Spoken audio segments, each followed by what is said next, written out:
വീട്ടിൽ കുറച്ച് കാലമായി. അങ്ങനെ കാലം കഴിക്കാൻ പാടില്ല.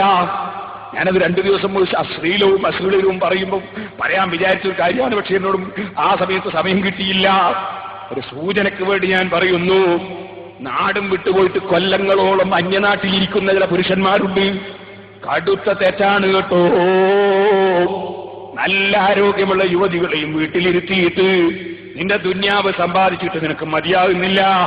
നീ ദുന്യാവ് ഇങ്ങനെ സമ്പാദിക്കാൻ വേണ്ടി ഭാര്യനെയും വീട്ടിലിരുത്തി അന്യനാട്ടിൽ എത്രയോ കാലങ്ങൾ പോയി ഇരിക്കുന്ന ഏർപ്പാട് നിർത്തണം സഹോദരന്മാരെ. ഒരു ചുരുങ്ങിയ കേസ് ചെലവായാൽ തന്നെ ഇടയ്ക്കിടയ്ക്ക് വന്നു പോയിക്കൊണ്ടിരിക്കണം വിദേശത്ത് പോകുന്നവർ.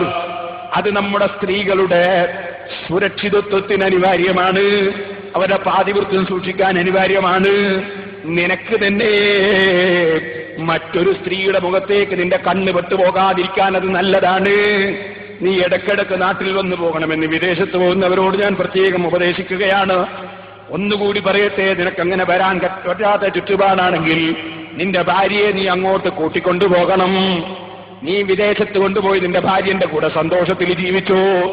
കാരണവന്മാരോട്, ഉപ്പാപ്പമാരോട്, ഉമ്മാമ്മമാരോട് ഞാൻ പറയുന്നു, മകന്റെ ഭാര്യനെ അങ്ങ് കൊണ്ടുപോവാണ് എന്ന് പറയുമ്പോഴേക്ക് നിങ്ങൾ വാളെടുക്കണ്ട. നിങ്ങളപ്പോഴേക്ക് പ്രശ്നം സൃഷ്ടിക്കണ്ട. ഓ കൂട്ടിക്കൊണ്ടുവന്നാ ഓൻ എന്ന് ചോദിക്കണ്ട. ഭാര്യനെ നിന്റെ മകനെ കൊണ്ട് പെണ്ണിനെ കെട്ടിച്ചു നിന്റെ വീട്ടിൽ അടുക്കള പണിക്കല്ല. അതുപോലെ തന്നെ നിന്റെ വീട്ടിൽ അടിച്ചു വാരാനല്ല. അതിന് നീ ജോലിക്കാളെ നിർത്തിക്കോ. അതേ സമയത്ത് ചെറുപ്പക്കാരന്റെ ദീന് രക്ഷിക്കണം. നിങ്ങളെ മക്കൾ നരകത്തിൽ കിടന്നുരുളുന്നതാണോ നിങ്ങൾക്ക് താല്പര്യം?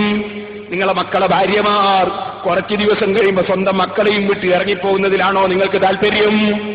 ഓ സഹോദരന്മാരെ, കാരണവന്മാരെ, വിദേശത്ത് കൂടുതൽ നിൽക്കുന്ന മക്കളോട് നിന്റെ ഭാര്യയെ നീ അങ്ങ് കൂട്ടണമെന്ന് ഉപദേശിക്കേണ്ടത് നിങ്ങളാണ്. അത് പറഞ്ഞു കൊടുക്കേണ്ടത് നിങ്ങളാണ്. അതിനെതിരെ സംസാരിക്കേണ്ടവരല്ല നിങ്ങൾ. ഞാൻ പ്രത്യേകിച്ചും ഉമ്മമാരോട് ഉപദേശിക്കുകയാണ്. അതുപോലെ പ്രായമുള്ളവരോട് ഉപദേശിക്കുകയാണ്. ഇതുപോലെ ചെറുപ്പക്കാര് ഹലാലായ നിലയ്ക്ക് ഭാര്യമാരുമായി സല്ലപിക്കുമ്പോഴും സന്തോഷിക്കുമ്പോഴും ചിരിക്കുമ്പോഴും അവര് പരസ്പരം ബന്ധപ്പെടുമ്പോഴും അവര് റൂമിലേതെങ്കിലും സമയത്ത് ഇരിക്കുമ്പോഴും നീ എന്താ എടുത്ത് കഴുത്തി കെട്ടുക്കുന്നതാണോ എന്ന് ചോദിക്കുന്ന ചില ഉമ്മമാരുണ്ട്. ആ നിലയ്ക്ക് അതപ്പതിച്ചു പോകരുത് ഉമ്മമാരെ. മറിച്ച് ചെറുപ്പക്കാർ അവരുടെ യുവത്വമുള്ള സമയത്ത് ഹലാലായ വഴികൾക്ക് നിങ്ങൾ സൗകര്യം ചെയ്യണം. രക്ഷിതാക്കളോടൊരു ഉപദേശം കൂടി ഞാൻ ഇടയ്ക്കങ്ങ് പറയട്ടെ.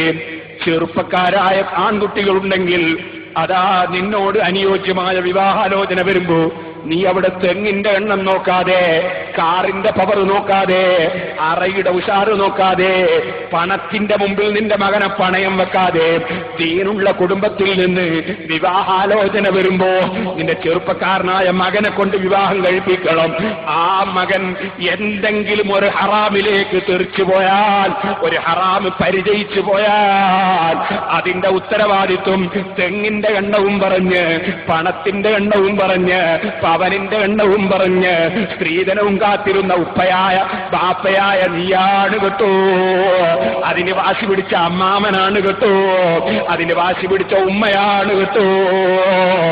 നിന്റെ മകൾ ജീവിതത്തിൽ ഒരൊറ്റ വ്യഭിചാരം നടത്തി പോകുന്നത് നിനക്ക് ദുന്യാവ് മുഴുവനും കിട്ടുന്നതിനേക്കാൾ എത്രയോ അബദ്ധമല്ലേ. നിന്റെ ഒരു മകനൊരു വ്യഭിചാരം നടത്തിയിട്ട് നിനക്കൊരായിരം തെങ്ങ് കിട്ടിയിട്ട് എന്താ മോനെ, നിനക്കൊരായിരം പവന് കിട്ടിയിട്ട് എന്താ മോളെ? മറിച്ച് നിന്റെ മകനൊരു ഹറാബ് ചെയ്യാതെ, നരകത്തിന് കാരണമാകാതെ, ചോദിക്കട്ടെ, നിന്റെ മകനെ ഈ ദുന്യാവിലുള്ള തീയിൽ ഒരു 5 മിനിറ്റ് കിടത്തും. ആ 5 മിനിറ്റ് കിടത്തുന്നതിന് ഒരു 10,000 പവന് തരാമെന്ന് പറഞ്ഞാൽ നിന്റെ മകനെ തീയിലിടാൻ നീ ഒരുങ്ങുമോ ഉമ്മ? നീ ഒരുങ്ങുമോ ബാപ്പാ? നിനക്കൊരായിരം തെങ്ങ് തരാം, നിന്റെ മകനെ 1 മിനിറ്റ് തീയിലിടുമെന്ന് പറഞ്ഞാൽ നീ അതിനൊരുങ്ങുമോ? സമ്മതിക്കുമോ? നിനക്ക് അല്ലാഹുവിന്റെ നരകത്തിൽ വിശ്വാസമില്ലേ? അതുപോലെ സ്വർഗത്തിൽ വിശ്വാസമില്ലേ? നിന്റെ മകൾ നിന്നോട് ചോദിച്ചിട്ടല്ല വ്യഭിചാരത്തിന് പോവുക, നിന്നോട് ചോദിച്ചിട്ടല്ല ഹറാമ് ചെയ്യാൻ പോവുക. നിന്റെ മകനെ നീ അതാ വിവാഹപ്രായമെത്തിയിട്ട് വിവാഹം കഴിപ്പിക്കാതെ നിർത്തിയാൽ അവൻ ഹറാമിലേക്ക് പോയി, അവൻ തീ കുണ്ടാരത്തിൽ നിന്ന് എരിയുമ്പോ ബാപ്പനെ ലേനത്ത് ചെയ്തില്ലേ? ബാപ്പയായ നീ നീയും ഉത്തരവാദിയായില്ലേ? ഈ താഴ്ന്ന ദുന്യാവിനോടുള്ള പ്രേമം മനസ്സിന്റെ ഉള്ളിൽ പരിചരിയേണ്ട കാലം കഴിഞ്ഞില്ലേ? ഏത് മനുഷ്യനും ഈ ഭൂമിയിലുള്ള ജീവിതം അവസാനിക്കുന്ന ജീവിതം അല്ലേ? അതുകൊണ്ട് സഹോദരന്മാരെ, ഏത് രംഗത്തും അള്ളാഹുവിനെ ഭയപ്പെട്ട് ജീവിക്കണം കേട്ടോ, അള്ളാഹുവിനെ ഓർമ്മിച്ച് ജീവിക്കണം കേട്ടോ. അങ്ങനെ കണ്ണിൽ നിന്ന് വെള്ളമൊലിപ്പിക്കുന്നവർ, അതേ ഖുർആൻ പറയുന്നു, നജ്ജാശി രാജാവിന്റെ ആൾക്കാർ അള്ളാഹുവിന്റെ റസൂലിന്റെ ഹദറത്ത്